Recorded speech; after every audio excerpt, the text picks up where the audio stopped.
tayo ngayon guys sa kalsada.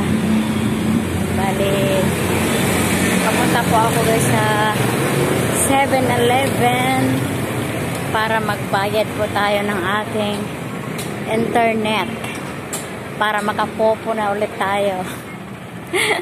Popo po more. Joke lang. So yan guys, magandang umaga po sa inyong lahat. Balik na ulit tayo sa ating mga vlogs. Yun, wala naman tayong ganap ngayon kundi magbayad muna tayo ng internet, then balik sa bahay.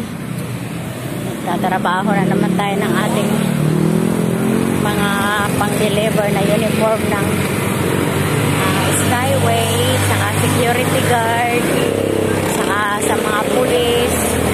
Naman po yung ating gawain sa araw-araw guys. At ang taga-deliver naman po ay ang ating manager. Di na ako sumasama mag-deliver kasi laging puno yung likod niya sa kargada. Mga karga na pang-deliver na uniform. Kaya siya na lang ang hinahayaan ko mag-deliver. Ako na lang tutok sa gawain sa bahay. Kasi marami ng mga pagbabago ngayon sa ating pamumuhay guys. Kasama namin sa bahay ngayon ang aming panganay na anak na si Francis ay may asawa na. So yan si Gemma ang aking kasakasama lagi, katuwang sa paglililip ng mga uniform.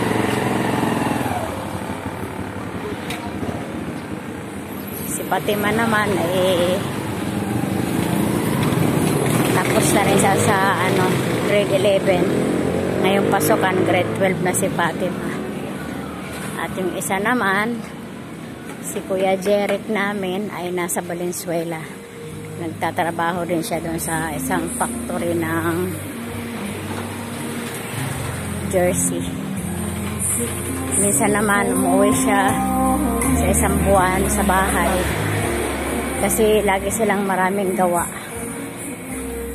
Tapos kami ni Kamuring tuloy pa rin sa aming mga tahi-tahi, deliver. Yan pa rin yung ginagawa namin.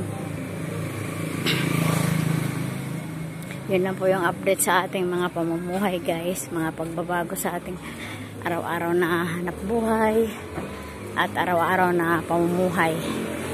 Yan lang.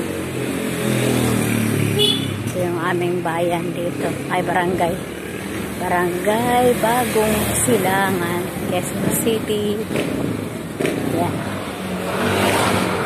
Dadali-dali ako kasi para makabayad na kasi Judith po talaga ngayon. Hirap na. Yes. Magpasalamat po ako sa lahat ng sumuport sa Floor TV. Kasi nakasahod na po tayo ng konti. Kasi sinasahod ko na yung pag every $100 sinasahod ko na talaga yun. Para naman magamit-gamit sa mga pangailangan, sa mga gastusan sa school, sa bigay-bigay ng konti sa magulang.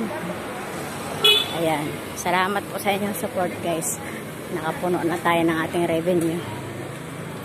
So ito yung eskwelahan ng high school. Bumili na ba ng diaryo? Ayan. Dito na tayo sa tapat ng eskwelahan ng high school. So dito yung nag-aral sila Francis guys, sila Jeric, sila Fatima dito nag-aral.